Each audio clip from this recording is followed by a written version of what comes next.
Pemerintah, Pak Menteri Energi, dan Sumber Daya Mineral, Bapak Arifin Tasrif telah mencanangkan program 1 juta barel oil per day ya, dan 12 billion atau 12 miliar standar kubik per day.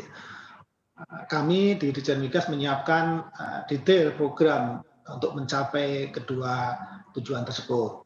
Jadi untuk di bidang minyak, beberapa hal penting yang bisa sampaikan di sini. Pertama adalah existing production itu harus bisa tetap dioptimasikan, ya. Dioptimasikan, optimasi produksi namanya, baik yang tidak ada injeksi air maupun yang dengan optimasi injeksi air. Jadi yang namanya kita sebut sebagai primary recovery maupun secondary recovery kita optimasikan. Nah, kemudian yang kedua adalah resources to reserve to production.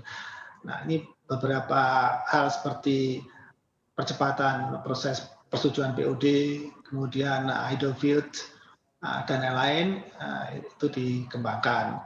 Dan kemudian direncanakan juga percepatan enhanced oil recovery. Ya, enhanced recovery itu identifikasinya kita sudah dimulai dan kita berdetail untuk langkah-langkah ke depan. Berbagai macam metode di sana sebenarnya sudah established di industri. Perlu kita merencanakan dan mengimplementasikan di lapangan minyak di Indonesia.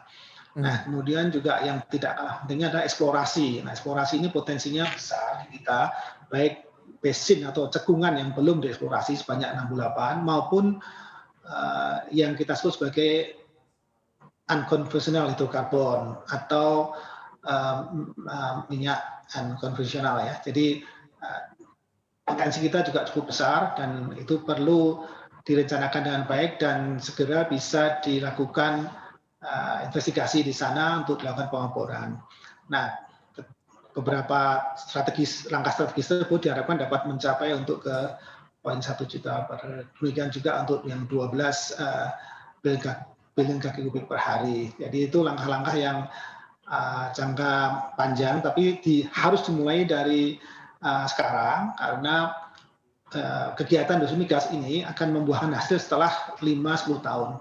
Dengan demikian rencana rinci akan kita persiapkan, mudah-mudahan tahun depan sudah ada rencana rinci tersebut dan kita bisa komunikasikan dengan SKK Migas bersama SK Migas dan K3S.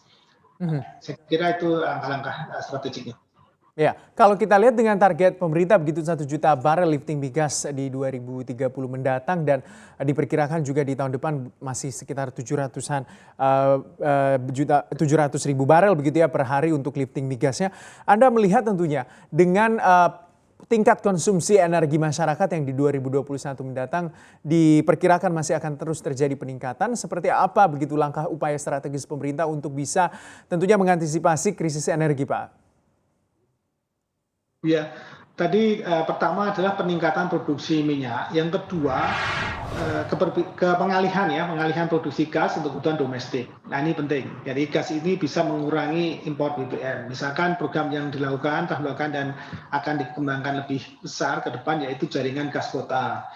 Nah, jaringan kota sampai tahun ini sudah 500.000 ya lebih sambungan rumah dan akan ditingkatkan 2 kalinya lagi gitu. Nah, diharapkan beberapa tahun ke depan cukup signifikan satu itu. Kemudian juga ini akan mengurangi kebutuhan impor LPG juga karena LPG di luar rumah akan diganti dengan jaringan gas kota ini perlahan-lahan ya sedikit demi sedikit walaupun masih banyak. Jadi itu untuk minyak, untuk gas ya, gas dialihkan ke kebutuhan sehari-hari dan juga ke industri ya, ke industri.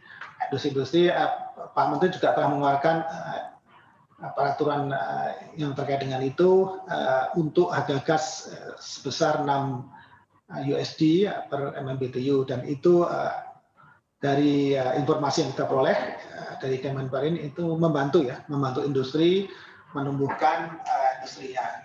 Jadi itu signifikan dampaknya. Dan itu yang secara garis besar untuk pengurangan impor BBM dan juga impor LPG.